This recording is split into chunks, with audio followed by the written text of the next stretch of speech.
So after the San Antonio Spurs completely thrashed the Phoenix Suns, they got a little bit of good news. Their injured shooting guard, Danny Green, was cleared to play, and with him back in the roster, back in the rotation, and the sub-500 LA Clippers on the schedule, of course, Greg Popovich does what he's already known to do, which is move his roster around and sit starters here and there. You know, Pop don't really care. So that's exactly what he did. He sat his rookie, and the team still looked pretty good against, you know, a team that's led by DeAndre Jordan, who actually had a pretty good game, but it wasn't enough to overcome the San Antonio Spurs. One thing that was evident in this game is how well some of the starters played without Flames on the court. Now, this is going to be interesting to keep an eye on as things continue to move forward. The next game on the schedule will be the Milwaukee Bucks, a 6-3 team that look like they want to get in the conversation for one of the top teams in the East. Of course, you got the Spurs building something over here to be one of the top teams in the West. This game right here was building up to be a good one.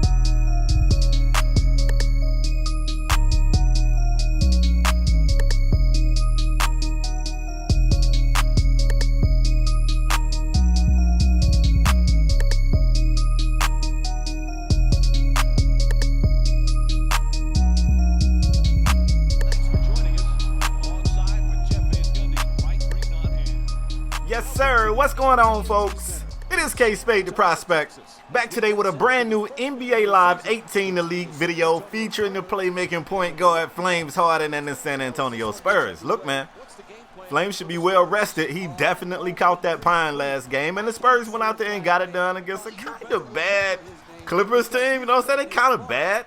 But this game right here, I expected it to be a good game. I really didn't expect it to turn out like it did. Now, I don't want to ruin it for you guys, but I'm going to tell you, this game right here was something to keep an eye on. Now, like I said, you got Milwaukee, who, they got a young unit, man, kind of athletic. You know, they kind of do that positionless basketball, if you want to call it that, because a lot of times they run the offense through the Greek Freak.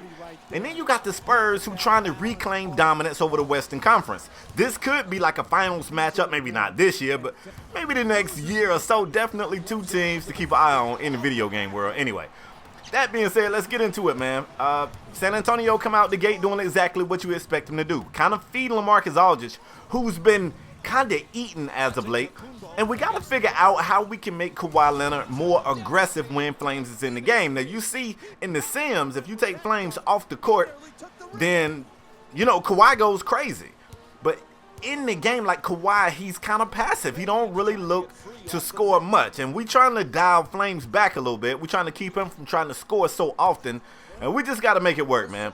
Early on, Flames is doing what they want him to do, though. He's setting the table, feeding his teammates. He's not forcing any shots. He's only looking for the shots that just come in rhythm, and that's the way they want him to play out here.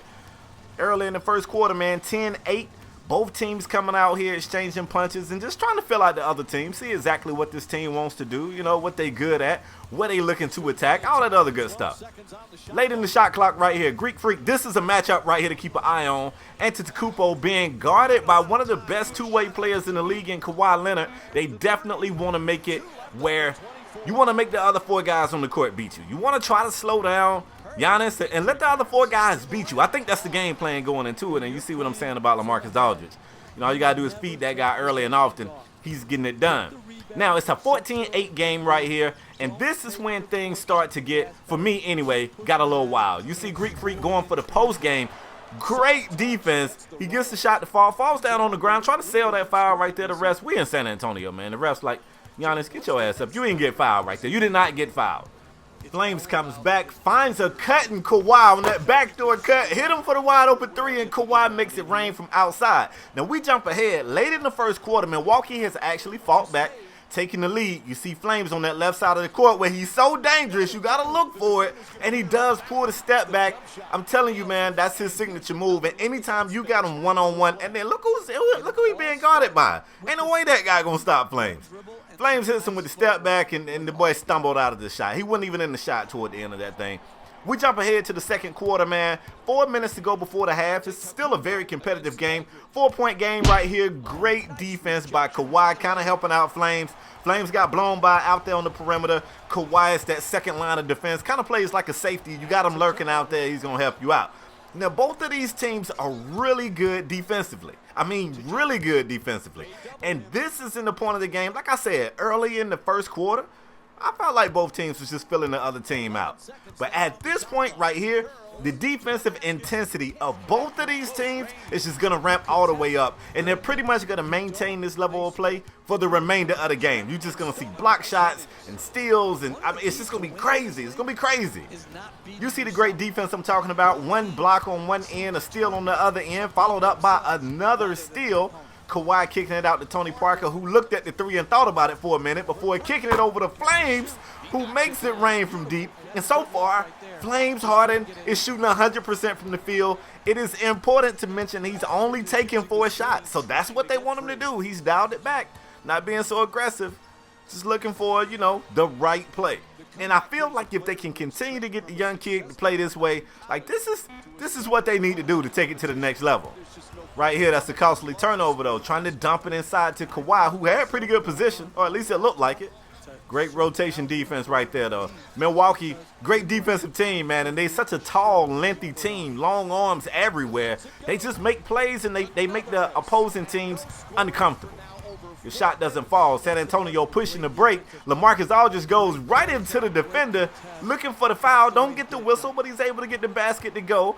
And San Antonio pushes the lead up double digits. So this second quarter has been crazy. They're currently on a 13-2 run over the last 7 minutes or so. And it's just all San Antonio right now. Now, this is the NBA. It's always a game of runs, and it's a whole lot of basketball left to play. And Giannis goes to the rack over Flames. I don't want Flames jumping for that. Don't do that no more, Flames. Hello, everyone. I'm Jalen Rose, and this is your EA Sports Halftime Report. Have a look at the leading scores for the San Antonio Spurs. Single player has gotten in the double digits yet. Player of the half.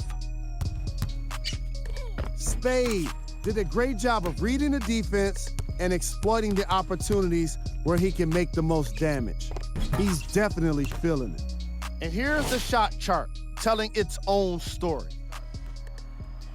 Great first half of basketball for San Antonio. Great first half. This is probably the best half of basketball we've seen from Flames Harden. Now, I know what y'all saying. There's not a whole lot of points, but that's really not what they need him to do. Like, if he can come out and score a lot of points here and there, cool. But that's really not the role they're going to need him to play. That is exactly what Greg Popovich and the San Antonio coaching staff want this kid to do.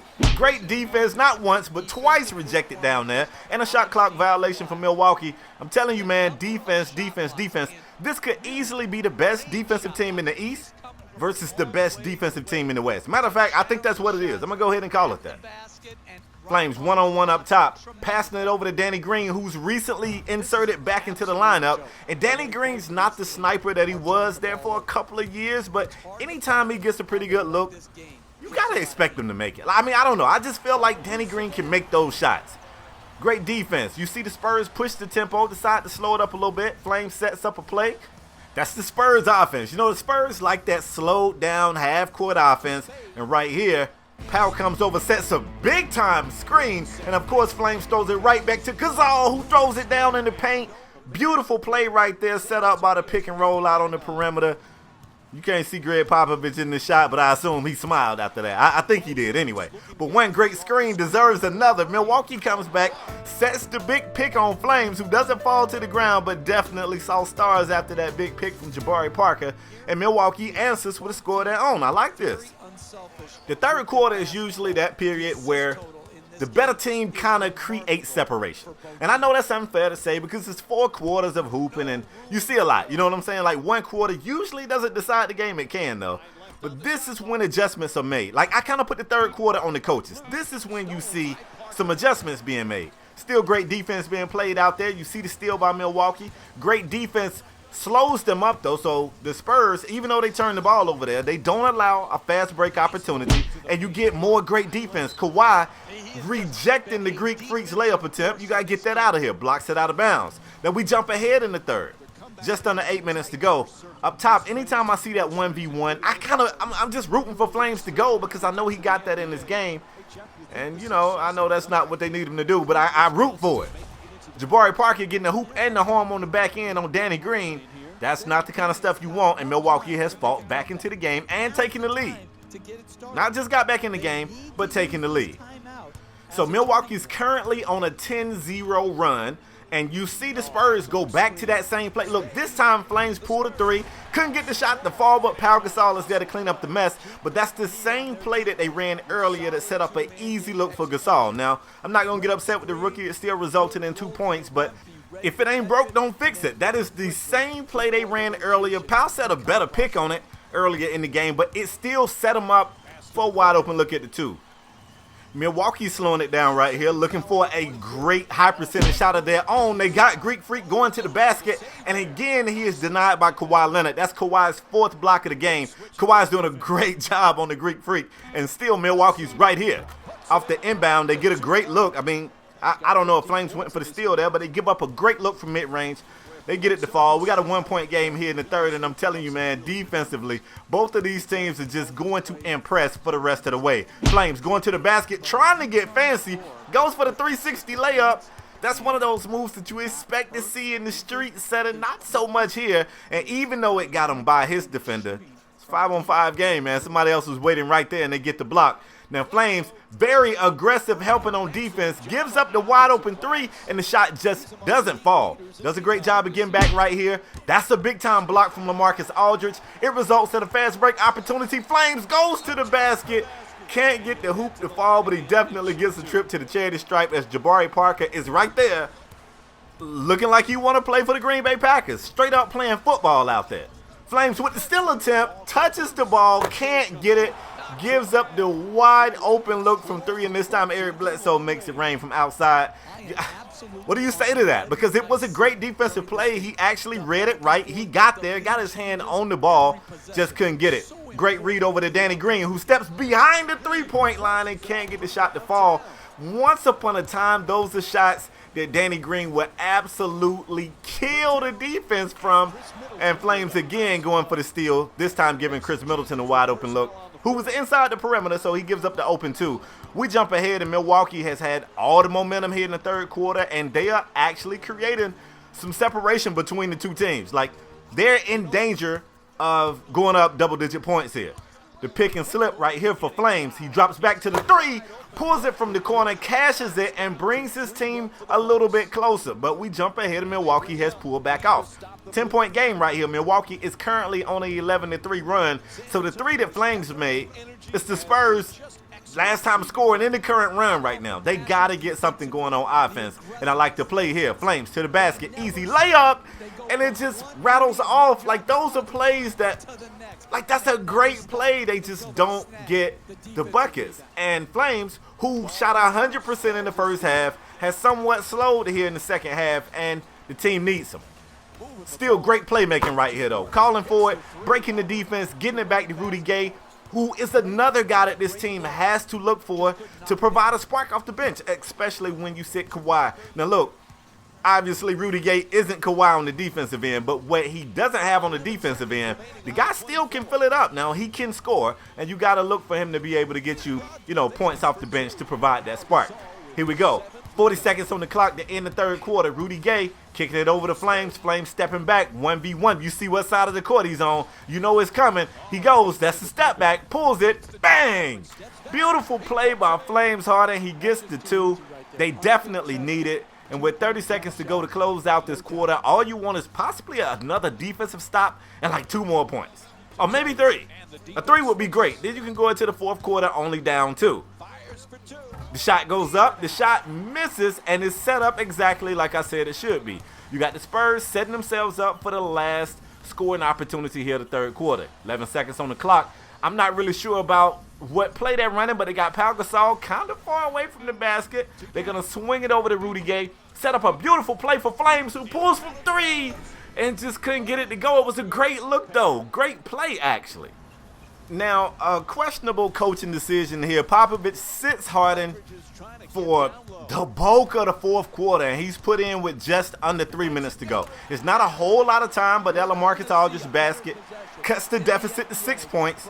I mean, and we got over 2 minutes, so technically it's enough time. I probably would have put the kid in a little sooner, but that's just me. Hey, I'm not the great coach the great Popovich is. And right here, Flames comes up with the steal, so I thought. Anyway, that's another time that he gets his hands on the ball and he can't get the steal, and then Giannis comes back on the back end, booms on Pau Gasol, the whistle is blown, he goes to the charity stripe, and he expands the lead even more. It's a 9-point game here with 2 minutes to go, and the Spurs right now offensively, they seem to be, I don't know, like, they seem to be falling flat. They're just not scoring as efficiently as they was early on. Flames and LaMarcus Aldridge hooks up right there. 17 for LA, who's playing super efficient. And I don't know, maybe the Spurs just need to come down and dump it to LA every time down the stretch right here to see if they can get this game back under control. They don't need threes. You do, however, need to score on every possession. And you also got to try to stop Giannis, which they just could not do down the stretch. Here are the guys who put up the most points for the Milwaukee Bucks. Here are the guys who put up the most points for the San Antonio Spurs.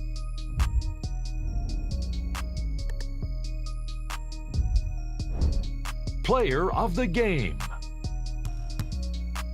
Antetokounmpo played the role of facilitator today, and no one is more happy than his teammates.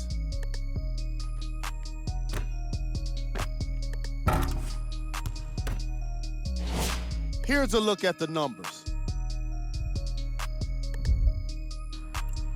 That's all I got for today's video. If you guys enjoyed the video, do me a favor, leave a like. If you're new to my channel, hit subscribe, and I'm out until next time, folks.